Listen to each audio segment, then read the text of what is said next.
이번 주는 에스겔 13장부터 30장까지가 통독 범위입니다.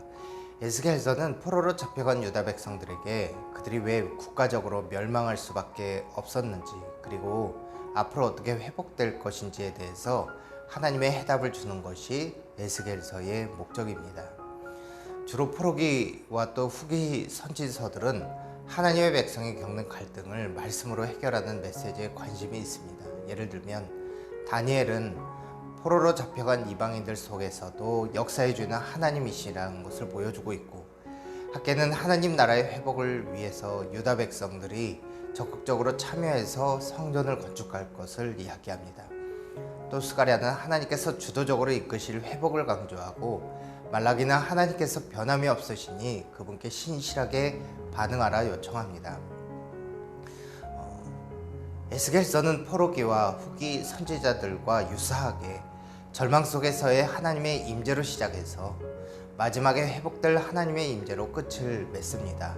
또한 그들이 멸망할 수밖에 없는 이유는 하나님께 대한 그들의 불순종과 죄악 때문이고, 이것이 8에서 11장 하나님의 백성뿐 아니라 하나님을 대적한 이방 민족들까지 하나님께서 심판하실 것이고, 이것이 25에서 32장 유다 백성들을 위한 회복의 계획도 33장에서 39장에서 나타납니다. 그리고 미래의 새로운 성전이 40장에서 48장까지 해서 하나님의 임재를 통해 하나님의 백성은 완전히 회복될 것이다 라고 말씀하고 있습니다. 에스겔서에 나타난 특징은 하나님의 임재와 영광, 그리고 영에 대한 관심입니다. 영이라는 단어는 구약 성경에서 389회 나타나는데, 그 중에 에스겔서에서는 이 영이라는 단어가 무려 52회나 사용되고 있어서 다른 어떤 성경보다도 이 영이 강조되고 있습니다. 이것은 하나님의 영광이 성전의 임재에 있을 뿐만 아니라 하나님의 백성과 그들의 회복을 위해 역사하고 계시다는 것을 강조하고 있는 것입니다.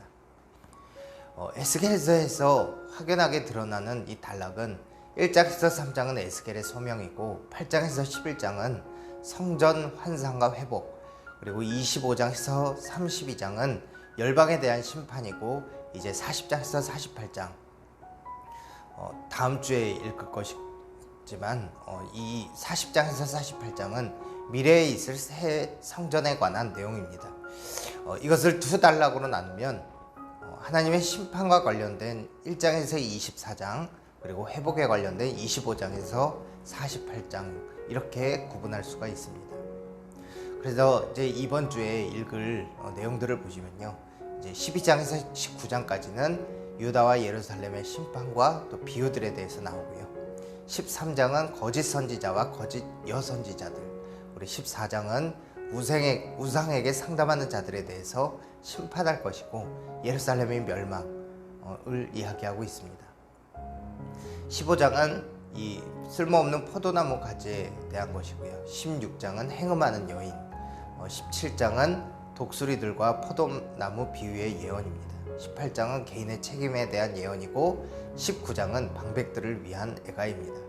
그러니까 비유들에 대해서 또 앞에서 나오고, 그 뒤에는 이제 또 예언에 대해서 나오고 있는 것이죠. 20장에서 24장은 유다의 반역과 심판에 대해서 말씀하고 있습니다.